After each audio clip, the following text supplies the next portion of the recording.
말씀 보겠습니다. 로마서 15장 1절에서 2절입니다. 우리 같이 한번 읽어보겠습니다. 믿음이 강한 우리는 마땅히 믿음이 약한 자의 약점을 담당하고 자기를 기쁘게 하지 아니할 것이라. 우리 각 사람이 이웃을 기쁘게 하되 선을 이루고 덕을 세우도록 할지니라. 아멘. 거룩한 산제물로 드려지는 그리스도인. 자, 네 번째입니다. 우리 옆에 분과 인사 나누겠습니다. 거룩한 산제물로 드립시다.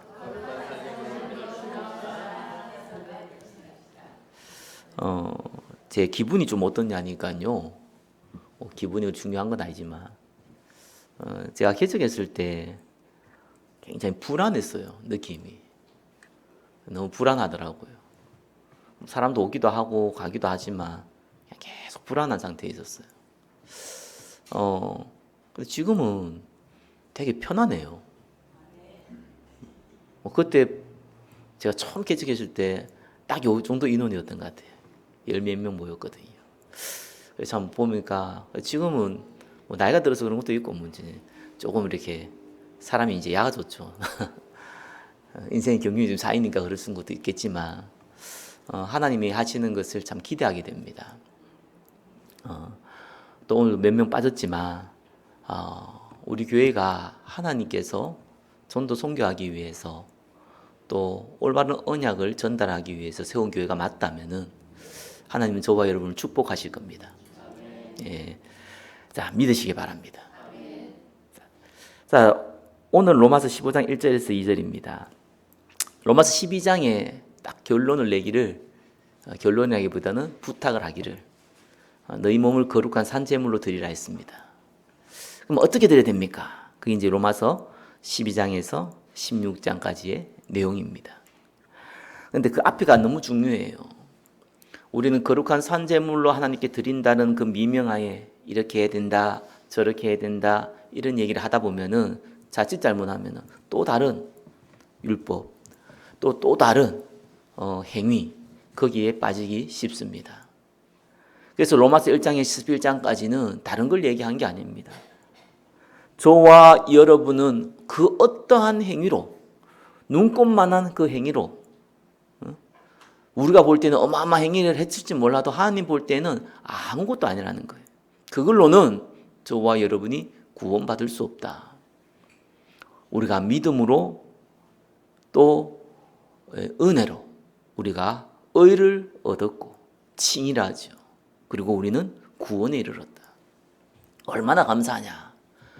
이렇게 갑자기 우리가 저와 여러분이 은혜로 구원받았는데 어떻게 너희가 죄 속에 거할 수 있냐? 어떻게 저와 여러분들이 율법을 지켜야 되냐 말아야 되냐 이런 초등학문 같은 내용을 얘기할 수 있냐? 그리스도께서 저와 여러분을 피값을 주고 사셨다. 우리는 은혜 받은 자다. 그래서 우리는 의의 종으로 하나님 앞에 드려야 된다. 순종해라. 율법을 막 속인다. 저와 여러분들을 어떻게 속입니까? 잘못했지, 너 못했지, 죄책감 가지게 만들고 또 저와 여러분들을 낙심하게 만들고 무기력하게 만듭니다. 거기에 속지 마라. 반대로 내가 이런 짓 해도 뭐 하나님 다 용서했으니까 거기에 속아서 사단에게 장악되지 마라. 죄의 종이 되지 마라. 결국은 뭘 얘기했습니까? 하나님의 은혜를 얘기한 거예요. 그 은혜가 있기 때문에 1만 달란트 탕감받은 은혜를 우리는 가졌기 때문에 이제는 거룩한 산제물로 드릴 자격이 있다는 거예요. 이렇게 살아라는 게 아니라 여기에 하나님이 축복을 숨겨놨다는 겁니다. 기도하는데 갑자기 하늘에서 문이 열려서 돈벼락이 떨어지지 않습니다. 그죠? 저와 여러분이 기도하다가 갑자기 능력이 생긴다거나 달란트가 수십 배가 된다거나 그러지 않습니다. 하나님 축복은요, 우리가 근원적인 은혜를 갖고 있으면은 그 축복이 드러난 통로가 있습니다. 그게 저와 여러분의 삶의 현장입니다. 그 이 삶의 현장을 이렇게 저렇게 하는 게 아닙니다. 이 삶의 현장에서 우리가 축복을 받아야 될 거 아니겠어요? 응답을 당연히 받아야 될 거 아닙니까? 아니, 저와 여러분 직장 생활하고 사업하면은 경제 비용을 받잖아요. 당연한 거 아닙니까? 저와 여러분들이 하나님의 자녀인데 축복을 받는 건 당연한 거 아닙니까? 그 통로에 대한 지혜를 얘기했어요. 그래서 하나님 축복을 줄로 다 준비해 놨는데, 삶 속에서 다 준비해 놨는데 발로 차버린단 말이에요. 그래서 오히려 저와 여러분이 어려움 당할 수 있다. 그래서 지혜를 적어놓은 거예요. 축복받는 통로에 대한 지혜. 자, 로마 12장은 어떻게 하라겠습니까? 항상 하나님 계획부터 먼저 분별해라. 그죠? 믿음의 분량대로 해라. 원수 맺지 마라. 가능한 모든 사람과 화목하라. 로마 13장은 뭡니까? 위의 건세에 복종하라. 사랑의 빛을 져라. 빛의 갑옷을 입어라. 로마서 14장은요, 믿음이 약한 자들이 있다. 그들을 배려해라. 자, 오늘 말씀 15장이죠. 오늘은 세 가지입니다. 선을 이루고 덕을 세우는 교제를 하라. 포럼을 하라. 그 말입니다. 두 번째는 뭡니까? 선교의 동력자로 쓰임받아라. 세 번째는 뭡니까? 연약한 교회를 도우라. 이 세 개가 로마서 15장의 내용입니다. 왜요? 이 안에 하나님이 저와 여러분을 축복하기 위해서 예비된 모든 비밀이 숨겨져 있다는 거예요. 오늘 말씀을 통해서 응답을 누리는 지혜를 찾으시기를 예수 그리스도 이름으로 축원합니다. 첫 번째입니다. 선을 이루고 덕을 세우는 교제입니다. 자, 로마서 15장 1절에서 13절까지는요, 로마서 14장에 말한 믿음의 약한 자를 배려하라라는 내용을 확장한 부분입니다. 믿음의 약한 자를 배려하면서 동시에 모든 성도들에게 이렇게 하라, 이 말입니다. 자, 금요 예배 때 로마서 14장 강의했습니다. 다 들으셨죠? 안 들으신 분은 양심의 가책을 느끼시고 오늘 두 번 들으시기 바랍니다. 자, 여기에서 말하는 로마 14장에서 말하는 믿음은요, 이 사람 믿음 좋네 할 때 그 믿음이 아니에요. 이 사람 믿음이 크다, 이런 믿음이 아니고요.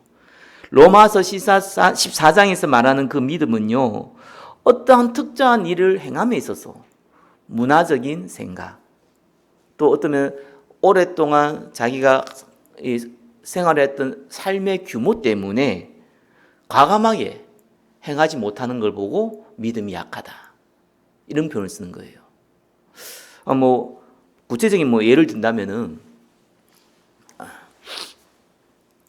자, 우리나라에서 제사를 하죠. 제사를 드리는데, 저와 여러분들은 제사를 안 지내겠지만, 그 제사를 지내면은 이제 음식을 나눠 먹습니다. 제사 음식이라 하죠. 제밥이라고 하잖아요. 근데 이 음식이 맛있잖아요. 근데 이제 예수 믿는 사람들이, 우리 가족이 여전히 제사 지낸다. 그러면은 거기서 밥을 먹어야 되냐, 말아야 되냐. 자, 성경에 보니까 먹어도 괜찮다고 나와요. 디모데 후서 4장 4절, 하나님께서 지으신 모든 것이 선함에 감사함으로 받으면 버릴 것이 없다 했습니다. 상관없단 말이에요. 그걸 알았어, 들었어. 들었는데 찝찝한 거예요. 저는 저번에 몇 번 얘기했잖아요. 저희 누님이 귀신이 똥 싸고 가는 곳이기 때문에 그거 먹으면 안 된다고 그랬거든요. 그래서 저는 그거에 대해서 굉장히 충격을 받거나, 정말 귀신이 똥을 싸고 갔구나, 이런 생각은 해본 적은 없어요. 그때 내가 믿음이 없고 어렸음에도 불구하고 무슨 귀신이 똥을 싸냐, 말이라고 하냐, 거기 귀신이 육신이 있냐, 이렇게 생각했기 때문에. 근데 어떤 사람은 그게 불편한 거예요. 향도 풀리고 하잖아요. 그 냄새, 이런 거는 아무래도 우상 숭배하기 때문에 찝찝해. 그렇죠? 그런 사람 보고 믿음이 약한 사람. 그게 믿음이 약한, 우리가 말하는 이 믿음이 크다 적다, 그 믿음이 아니잖아요. 그냥 자기의 성격 기질, 문화적 차이거든요. 어떤 사람은 상관없어, 그냥 먹으면 되죠, 이런 사람 믿음이 크다고 얘기합니다. 어떤 사람은 나를 굉장히 중요시 여겨요. 이 날은 반드시 중요하게 여겨야 돼요. 그죠? 이 날은 대충 해도 돼요. 이 믿음이 약한 사람. 어떤 사람은 모든 날이 이렇게 동일해. 그래서 믿음이 큰 사람, 강한 사람, 크다는 게 아니고 강한 사람, 이렇게 표현합니다. 당시에 특별히 이제 고기, 단백질 먹기가 힘들잖아요. 비싸거든요. 지금도 고기는 싸진 않지만 이때 당시는 상당히 비쌌단 말이에요. 단백질 보충을 해야 되니까 아무래도 우상숭배하는 많은 종교들이 우상숭배를 하면은 고기를 바쳐요. 그러고 나서 이 고기를 처리를 못 한단 말이에요. 그래서 시장에 내다 팝니다. 그러면은 싸게 판단 말이에요. 그때 유일하게 이제 싼 가격에 고기를 먹을 수 있는 거예요. 근데 예수 믿는 사람들이 이걸 사 먹어도 되냐 말아야 이 싸움이 난 겁니다. 바울은 괜찮다고 얘기했어요. 근데 그렇게 먹으면 되네 이렇게 하는 사람이 있고, 그래도 말이야 저 귀신 섬기는데 먹이면 되냐면서 이런 사람이 있거든요. 그러니까 이 믿음이 강한 사람, 믿음이 약한 사람 이렇게 할 때 그 믿음입니다. 자, 이렇게 했을 때에 로마서 14장에 얘기했듯이 자, 로마서 15장 1절 연속상에 있습니다. 믿음이 강한 우리는 마땅히 믿음이 약한 자의 약점을 담당하고 자기를 기쁘게 하지 아니할 것이라. 한마디로 배려하라는 거죠. 굳이 저거 먹으면 안 돼 그런데 먹어도 돼 하면서 그 사람 앞에서 먹지 말라는 거예요. 어떤 사람은요, 맥주 한잔 하면 어때? 여름에 더운데 이런 사람 많거든요. 여기 있는 분은 다 드신지 모르겠지만 그건 뭔지 안 돼요. 근데 그걸 가지고 굉장히 고민하는 사람도 많습니다. 예수 믿는 사람 먹으면 안 돼 이런 사람도 있어요. 먹으면 지옥 가. 이런 사람도 비슷하게 있어요. 생각외로. 근데 개인적으로 제가 노예에서도요, 목사님하고 얘기하다 보면요, 그렇게 얘기하시는 분이 있어요. 예수 믿는데 술 먹는다 그 사람은 예수 안 믿는 거라는 거예요. 너무 세게 얘기하니까요. 같이 얘기하기 부담스럽더라니까요. 그래서 이런 분도 있구나. 근데 그분이 맞다 틀리다 떠나지 그게 먹어서 지옥 간다 이런 의미는 아니잖아요. 그걸 강하게 얘기하는 사람도 있어요. 유럽이나 이런 데는 거의 물이 섞여지기 때문에 여러분 알다시피 그 포도주라든지 이런 맥주라든지 이런 것들이 굉장히 발달이 됐습니다. 물 대용으로 많이 먹기 위해서 한 거죠. 근데 아무나 먹다 보면 취하지 않습니까? 이런 부분 때문에 또 안 먹을 수도 없어요. 물을 먹어야 되는데 물은 너무 비싸거든요. 그런 시대적 상황이 있단 말이에요. 자, 이럴 때 먹어야 되냐 말아야 되냐 이 싸움을 많이 한 겁니다. 실제적으로. 그래서 로마서 14장 17절에서 21절은 뭐라고 했냐니까요. 그 사람들을 배려를 안 하면은 내가 이 말이지 바울이 이 사람이 지금 먹어야 되냐 안 먹어야 되냐 이런 갈등할 때 먹지 말라는 거예요. 먹어도 괜찮다는 거 알지만 먹지 마라. 왜? 그 사람을 위해서. 다르게 표현하면 먹으려면 몰래 먹어라. 그 말이거든요. 혹시 맥주 한잔 하시는 분은 가능한 몰래 드시기 바랍니다. 정말 필요해요. 왜 그러냐?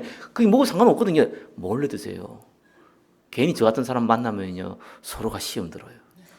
그렇죠? 시험 든다니까요. 그럴 필요 없어요. 그런 게 배려거든요.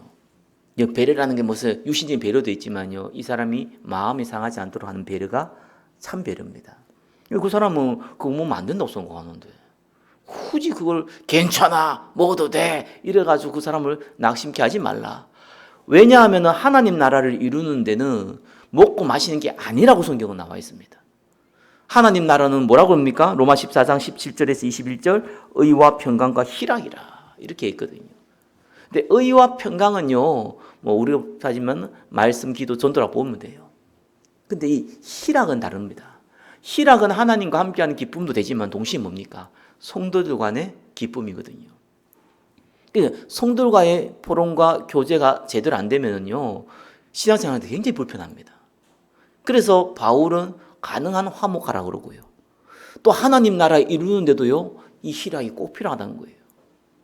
여러분 어쩌면은 교회에 있는데 정말 저 인간 얼굴만 보면은 죽이고 싶고 이런 사람이 있는데 그 예배 드리고 쉽지 않거든요. 또 교회가 엄청 크면은 피할 수도 있지만 작으면은 더 피할 수도 없잖아요. 그럼 볼 때마다 기분 나쁜데 또 은혜는 받아야 돼. 이런 이상한 갈등이 생긴다니까요. 하나님 나라를 망치는 거예요. 저 사람 볼 때마다 맥주가 생각나는 거예요. 그래서 내가 먹고 싶다는 게 아니라 저 사람 볼 때마다 저 인간은 맥주밖에만 먹어. 이렇게 생각난단 말이에요. 이러면은 불편하단 말이에요. 그래서 덕을 세워라. 2절에 뭡니까? 우리 각 사람이 이웃을 기쁘게 하되 선을 이루고 덕을 세우도록 할지니라. 자, 믿음을 강한 자가 믿음의 약한 자에 대해서 선을 이루고 덕을 세우면서 동시에 모든 성도들을 향한 겁니다. 선을 이룬다는 것은 내적 가치를 이루는 거거든요. 그 말은 뭡니까? 남을 생각하는 마음. 그 선을 이룬다는 표현을 쓰고요. 덕을 세운다는 것은 외적인 목적을 이루는 거거든요. 실제로 이 사람이 믿음이 성장하도록 돕는 행위를 가지고 덕을 세운다 그럽니다. 그 사람을 생각하는 마음과 그 사람을 돕는 행위를 얘기하는 거죠. 결과적으로 뭡니까? 저와 여러분들은 믿음의 형제들의 영적 유익을 위해서 생각하고 도우라는 거예요. 예. 그래서 1절에도 자기를 기쁘게 하지 말라는 겁니다. 네 생각이 맞냐? 내 생각은 이래 생각해. 네 생각은 그래도 난 내 생각은 이래 하지 말고 내 생각을 좀 죽이고 왜? 하나님 나라 유익에서 다른 사람의 생각을 위해서 배려해라. 그리고 믿음의 유익을 위해서 행동해라. 그렇게 성경은 얘기하고 있습니다. 여기에 하나님의 축복이 숨겨져 있어요. 왜 그렇습니까? 3절, 13절까지 나와 있어요. 왜 내가 내 살기도 힘든데 남을 배려해야 됩니까? 아우 힘들어요. 그래서 하면 스트레스 받아서 못 살겠어요. 이럴 수 있잖아요. 그래서 보통 보면은 참고 인내하는 사람들이 정신병이 많이 걸려요. 그죠? 그래서 말할 때는 막 말하고 그냥 내 생각 그대로 막 딱 드러내서 막 상대가 상처받든지 말든지 상관없이 막 뭐 한마디 막 얘기하는 사람 있잖아요. 그분들은 정신병 안 걸립니다. 참 아이러니하죠. 착한 사람. 근데 이 성경대로 하면요 우리가 정신병 걸리게 생겼어. 가만 보면은. 그래서 세상의 원리는 이래 가면은요 정신병 걸립니다. 진짜입니다. 근데 영적 원리는 다 달라요. 이유를 설명해 놨어요. 3절, 13절. 그리스도께서, 그죠? 그리스도께서 그렇게 하셨다는 거예요. 그리스도께서 자기를 기쁘게 하지 아니하였으니 3절에 기록된 바 주를 비방하는 자들의 비방이 내게 미쳤나이다 함과 같으니라. 예수님께서 친히 모범을 보여주셨다는 겁니다. 그죠? 주를 비방하는 자들의 비방이 내게 미쳤다는 건 뭡니까? 이 시편 69편 9절을 인용한 건데 바로 예수님이 순종함으로 말미암아 그것 때문에 당하는 비난과 모욕과 죽음을 당했다는 거예요. 그래서 무엇이든 전에 기록된 바는 우리의 교훈을 위하여 기록된 것이니 우리로 하여금 인내로 또는 성경의 위로로 소망을 가지게 함이니라. 자, 여기서 비밀이 나오죠. 그래서 세상은 인내를 가리킵니다. 인내를 가리키는 거 어떻게 하면 정신병 온다니까요. 근데 한 가지가 더 있어요. 반드시 하나님 나라를 이룰 때는요, 한 가지가 더 있습니다. 뭡니까? 성경의 위로로, 성경의 위로. 그러니까 은혜 속에 있으면은요 인내하면 병 걸리는 게 아니고요 은혜 속에 있을 때 인내하면요 하나님의 역사를 체험합니다. 거기 달라요. 세상에서 인내하면요 스트레스 받아요. 정신 돕니다 진짜. 그래서 은혜가 없는 사람은 인내하는 게 손해입니다. 착한 게 손해예요. 그런데 은혜 속에 있는 사람은요 착한 것이 하나님의 역사를 보는 기회입니다. 하나님 나라를 이룬다니까요. 전도도 마찬가지잖아요. 저는 개인적으로요, 현장에서 모르는 사람에게 또 안다고 하더라도 그 관계된 사람에게 복음을 전한다는 것이 얼마나 어려운 일인가 라는 것을 항상 느껴요. 여러분 못 느낍니까? 아니, 가족, 친지 가운데 안 믿는 사람이 있다면 그 전도 한번 해보려고 그래요. 그게 됩니까? 그게? 전도도 안 하는데 가족들이 믿는 경우도 있지만 죽으라고 해도 안 믿는 경우도 훨씬 많아요. 그게 얼마나 어렵습니까? 그래 성경은요 인내를 요구해요. 나도 무용고 전도해보면요 항상 할 때마다 부담스러운 거 두 번째고 되겠나 이런 생각 항상 갖고 있어요. 옛날에는 그랬던 제가 만나본 결과 한 30명 만나면요 한 명 정도가 복음을 들어요. 거기 십몇 년 전이었어요. 제가 이제 상가전도 할 때. 지금 내가 상가전도 해보면요. 한 100명 만나야지 한 명이라. 야, 그래서 너무 없더라고요. 그래서 시대가 많이 완화해졌구나. 한국 땅이 좀 그렇습니다. 물론 수도권이 그런지 몰라도, 인천이 여기 더 그런지 몰라도, 아무튼 그렇구나 이런 거 많이 느껴요. 근데 또 하다 보면 안 할 수는 없잖아요. 인내 필요하대요. 근데 성경 분명히 나와 있잖아요. 구원받기로 작정된 자는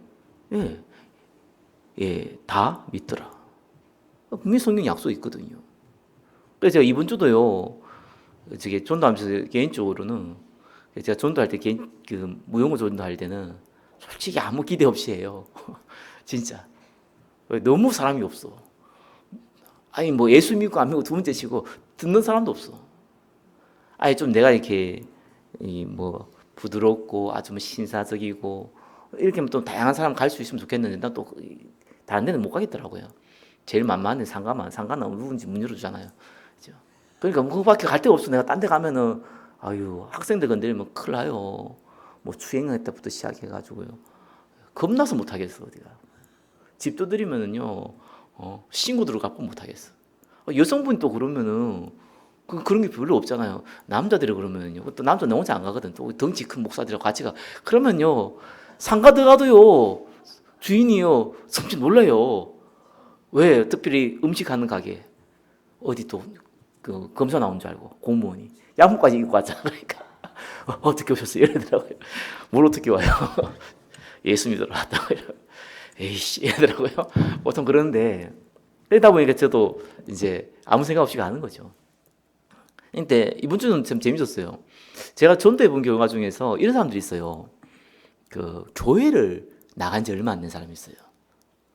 그 사람들은 100%입니다. 이게 진짜 기회거든요. 교회를 나간 지 얼마 안 됐는데 구원의 확신이 없어요. 근데 100% 없습니다. 왜냐하면은 복음 안 알려줍니다. 구원받는 게 뭔지 모릅니다. 뭐 다 그렇진 않겠지만 100개 교회 중에 99개 교회는요. 이 사람 처음에 오면은 복음 전하고 영접시켜야 되잖아요.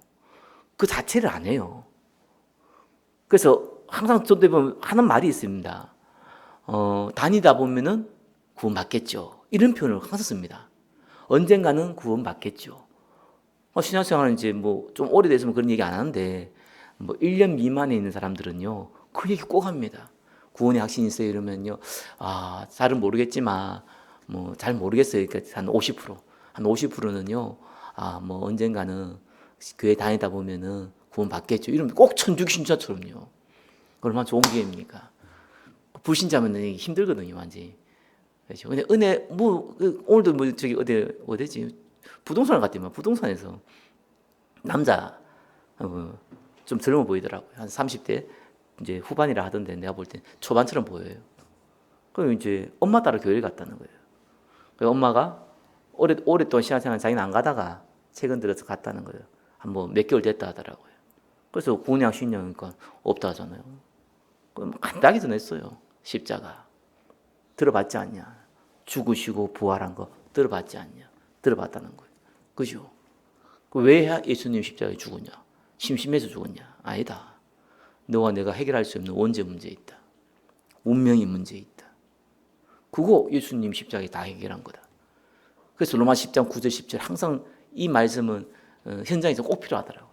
사람이 마음으로 믿어 의에 이르고 입으로 신하여 구원에 이르니라. 네가 예수님이 십자가에 죽으시고 부활한 것이 우리의 죄 문제와 우리의 운명 문제를 해결하기 위해서 십자가에 죽었다는 건 네가 들었지 않느냐? 그거 인정하냐? 인정한다. 그게 사람이 마음으로 믿는 거다. 그럼 두 번째가 필요하다. 입으로 신한다. 고백해야 된다. 예수님이 성령으로 계시는데 성령이 네 마음에 들어오는 거 보고 구원이라 한다. 예수님을 고백하면 된다. 기도할 줄 모르지 않느냐? 내가 기도해 줄 테니까 기도 따라해라. 가짜로 따르지 말고 진짜로 따라해라. 뭐 간단해요. 그런 사람 보면 100%예요 그냥. 그럼 영접하고 나왔죠. 그래. 그러니까 확신이 있기 때문에 기다리면요 이런 응답이 오잖아요. 근데 모르겠어요. 예전은 잘 몰랐는데 전도자의 길을 조금씩 가다 보니까 제가 항상 느끼는 게 있어요. 제가 먹는 걸 좋아하거든요. 맛있는 거 잘 찾는 스타일이에요. 물론 맛있는 거 사람마다 다르겠지만 나는 이렇게 맛있는 거 먹으면 참 기분이 좋아요. 뭐 좋은 사람 만나는 것도 기분 좋고 다른 건 다 좋은데 맛있는 음식 먹으면 참 기분이 좋아요. 근데 그거보다 훨씬 좋아요. 한 사람이 영접하고 구원하면요 그 기분은 성경 충만이라 하잖아요. 성령 충만이 임하면 권능 받는다 했잖아요. 그 권능이 임한 거거든요. 생명 살리는 역사는 권능입니다. 그러니까 내한테 이미 성령 충만이 임해 있는 거예요. 그래서 흔히 카타르시스라고 또 얘기하죠. 이런 축복도 같이 누리게 돼요. 근데 그 앞에 꼭 필요한 게 하나 있어요. 인내. 그렇죠. 기다려야 된다니까요. 응답이 없어도 기다려야 돼요. 그리고 뭡니까? 끊임없이 하나님의 언약으로 확인해야 됩니다. 그죠? 그 부분이 성경의 위로입니다.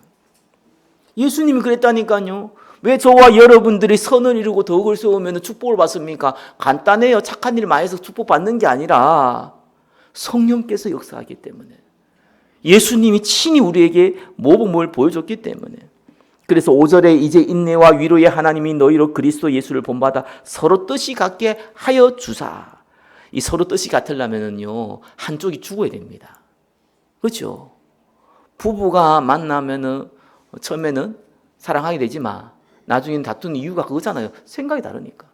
아무리 친한 사람 똑같습니다. 생각이 달라요. 근데 끝까지 우애라든지 이렇게 가는 사람들 보면은요, 한쪽이 죽어 있어요. 양쪽이 서로 죽든가. 왜? 배를 안 하면 신앙생활이 안 돼요. 배를 안 하면 가정생활도 안 돼요. 어쩔 수가 없더라고요. 택도 아닌 소리를 하는데 그 택도 아닌 소리를 내가 맞네요 라고 해줘야 되는 거예요. 속으로는 택도 아닌 소리 하고 있네. 이러지만 맞습니다. 이렇게 안 하면요, 하나가 안 돼요. 근데 성경 그렇게 하라고 해요. 그죠? 우상 숭배하자. 맞네요. 이러지 말고, 그건 아니고, 그죠? 진리와 관련된 건 다른 얘기고, 삶과 관련되는 것은 선을 이루라. 그 사람의 마음을 생각해줘라. 그죠? 덕을 세워라. 그러면서 슬슬 꼬셔야 될 거 아니에요. 보고만 해서 더 갈 수 있도록. 그래야 될 거 아니겠어요. 그죠? 그 사기꾼 특징이 있잖아요. 그죠? 잘해주고, 그죠? 중요한 거 뺏어가 버리잖아요. 이 사단이 그렇게 하거든요. 우리는 반대로 해야 될 거 아닙니까? 그죠? 다 들어주고 중요한 걸 줘야 되잖아요.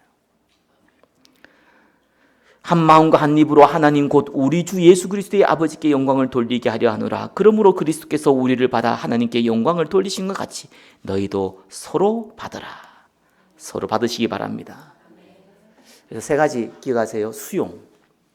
모든 사람은요, 수용해야 됩니다. 물론 앞에 전제조건 예수님이 했다, 성령이 역사한다는 그 기본 전제 조건을 깔고 수용한 건 뭐 그대로 받아들여야 돼요. 그러나 수용만 하면 안 돼요. 왜? 진리와 어긋내거나 아니면 윤리 도덕적 아니면은 저와 여러분에게 피해를 주는 행위를 할 수 있어요. 그 수용의 단점이 그겁니다. 아이들을 어릴 때 무조건 수용하면 어떻게 됩니까? 세상 말로 버릇없게 큰다 그러잖아요. 그래서 한편으로는 초월해 줘야 됩니다. 싸우지 말고 주패지 말고, 그죠? 초월해 줘야 돼요. 그래서 제가 아이들 교육법 중에서 그런 게 있더라고요. 아이들하고 매 소통을 하다가 얘가 너무 이상한 행동을 한다 이러면요, 소통을 다 끊어버려요. 그 얘가 긴장을 한 거, 엄마가 막 소통을 하다고 자기 다 봐주고 하다가 갑자기 말을 안 하는 거라. 그럼 눈치를 보는 거죠. 그 매드는 것보다 효과가 더 크다고 하더라고요. 왜? 본인 아이에게 틀린 거를 알려주고 소통을 끊는 거예요. 잘못했던 걸 알려주고 소통을 끊어버리는 거예요. 잠깐. 그 말이 초월입니다. 육신적으로도 저와 여러분 괴롭히거나 이렇게 하면요, 모른 척 해야 돼요. 교회는 교회 안에서는 특별히 그런 겁니다. 너무 내가 감당하기 힘들다 이러면요, 모른 척을 해야지. 살짝 피하는 거지. 그죠? 나쁜 거 아닙니다. 싸우지는 마세요. 싸우면 서로 집니다. 사단이 도구가 됩니다. 피하는 건 지혜입니다. 그리고요, 아무리 저와 여러분이 천사 같은 인생을 갖고 있어도 상처는 받아요. 그거 왜 안 받습니까? 그래서 극복을 하시라. 뭘로요? 그리스도의 은혜로. 그게 우리의 중요한 인간관계입니다.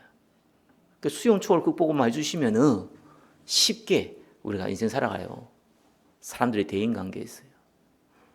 자, 이러면서 8절에 내가 말하노니 그리스도께서 하나님 진실하심을 위하여 할례자의 추종자가 되었으니 이는 조상들이 주신 약속을 견고하게 하시고, 그렇죠? 이제는 유대인과 이방인들, 이 믿음이 강한 자, 믿음이 약한 자, 또 교회 안의 모든 성도, 심지어는 유대인, 이방인, 그들을 살리기 위해서 예수님이 할례자의 추종자가 되었다. 왜요? 유대인의 약속을 이루기 위해서. 8절에 뭡니까? 9절에 뭡니까? 이방인들로 또 그 긍휼하심으로 말미암아 하나님께 영광을 돌리게 하려 하심이라. 할례자의 추종자가 되어서 유대인들의 약속을 견고하게 하고 이방인들도 하나님의 긍휼에 참여한 자가 되게 하기 위해서 예수님께서 제 종이 아니죠. 육신의 몸으로 입고 오셨다는 겁니다. 그래서 예수님이 우리의 모범을 보여주셨다. 10절에 또 이르되 열방들아 주의 백성과 함께 즐거워하라 하였으며 또 모든 열방들아 주를 찬양하며 모든 백성들아 그를 찬송하라 하였으며 또 이사야가 이르되 이새의 뿌리 곧 열방에 다스리기 위하여 일어나시는 이가 있으리니 열방이 그에게 소망을 두리라 하였느니라. 소망의 하나님이 모든 기쁨과 평강을 믿음 안에서 너희에게 충만하게 하사 성령의 능력으로 소망이 넘치게 하시기를 원하노라. 예수님께서 할례자에 추종돼서 이방인들까지 다 살리셨다라는 얘기입니다. 저와 여러분이 수용, 초월, 극복함으로 모든 사람들 살리는 전도자가 되시기를 예수 그리스도 이름으로 축원합니다. 두 번째입니다. 자, 14절에서 24절까지는요. 선교의 동력자가 되라라고 얘기하고 있습니다. 14절에 내 형제들아 너희가 스스로 선함이 가득하고 모든 지식에 차서 능히 서로 권하는 자임을 나도 확신하노라. 선함이 가득하다. 이건 선천적인 선함이 아니죠. 그죠? 성령으로 인한 선함, 남을 배려하는 마음, 그걸 얘기하고 있고요. 모든 지식에 차서, 이 말은 배울 게 없다 이 말이 아니라 구원의 지식에 대해서 확실하게 알고 있다라는 겁니다.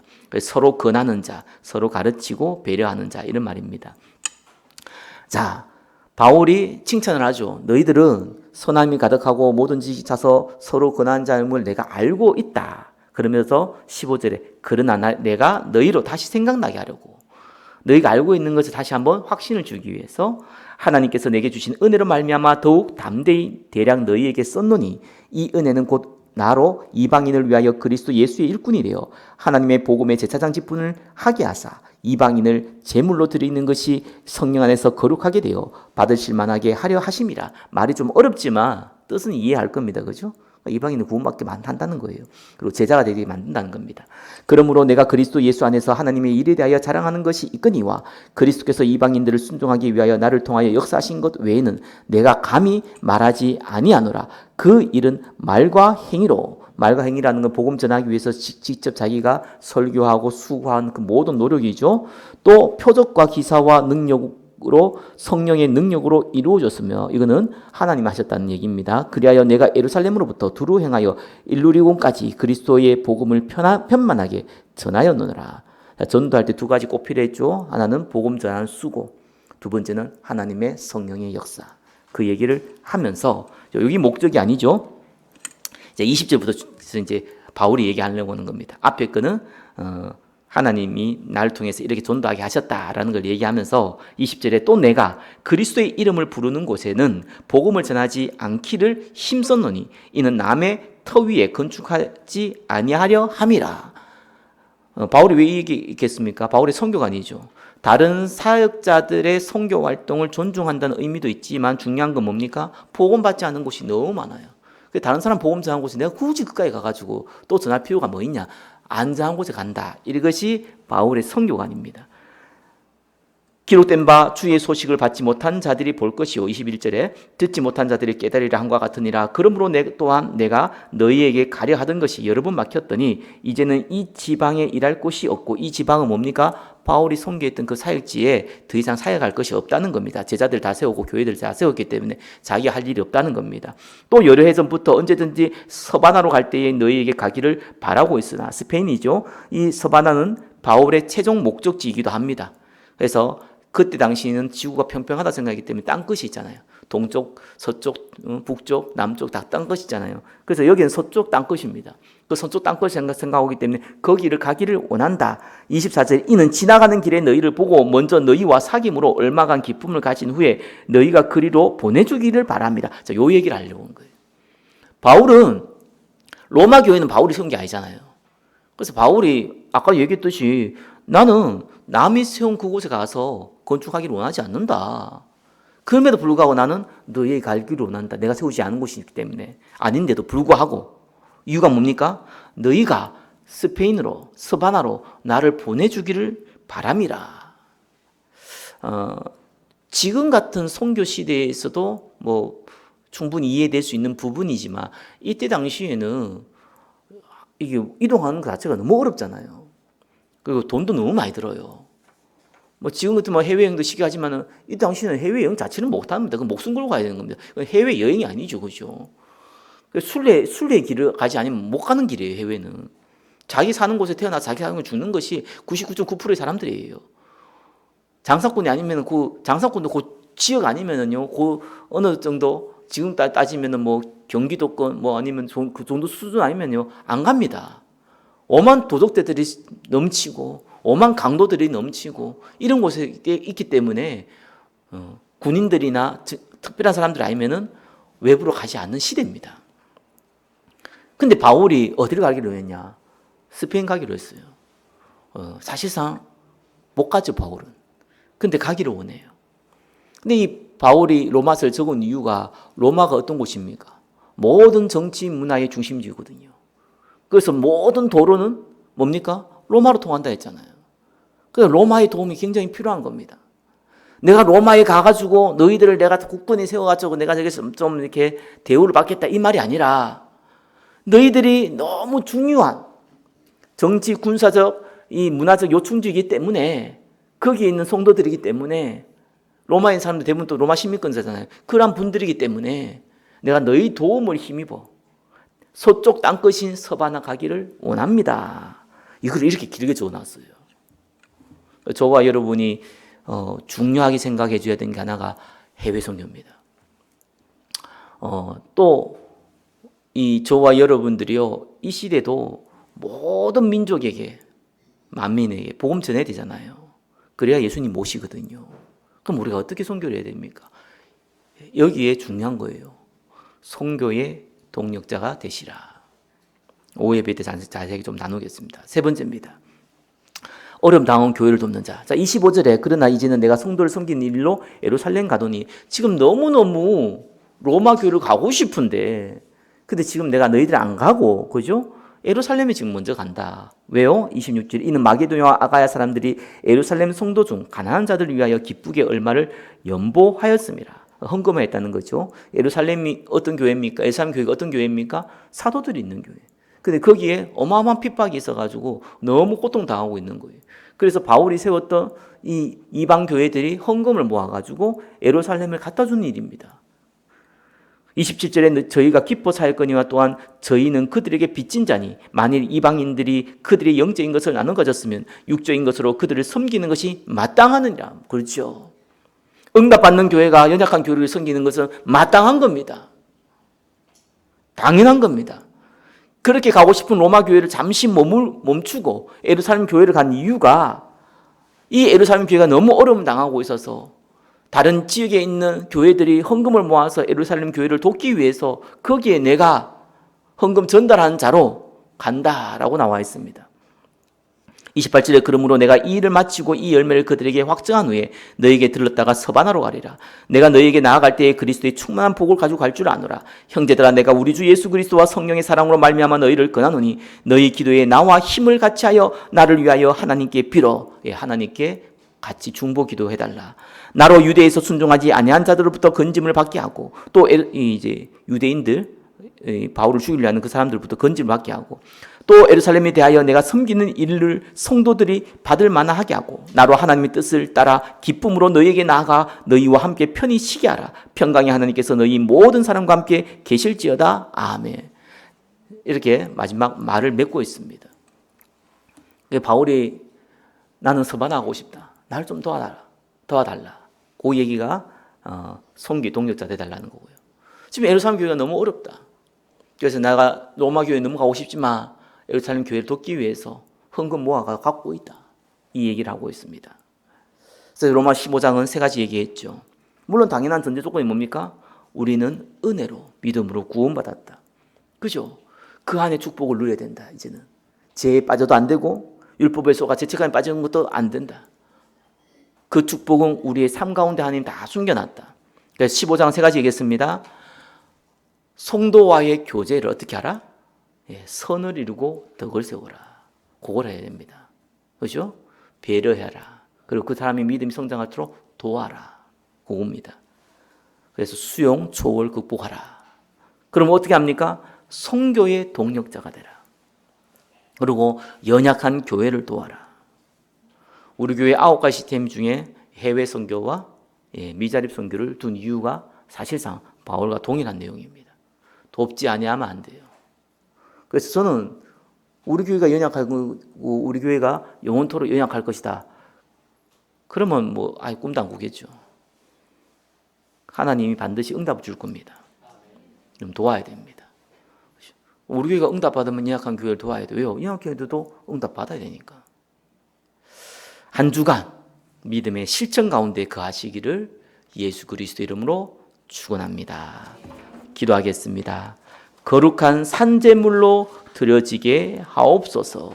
예수 그리스도 이름으로 기도드립니다. 아멘.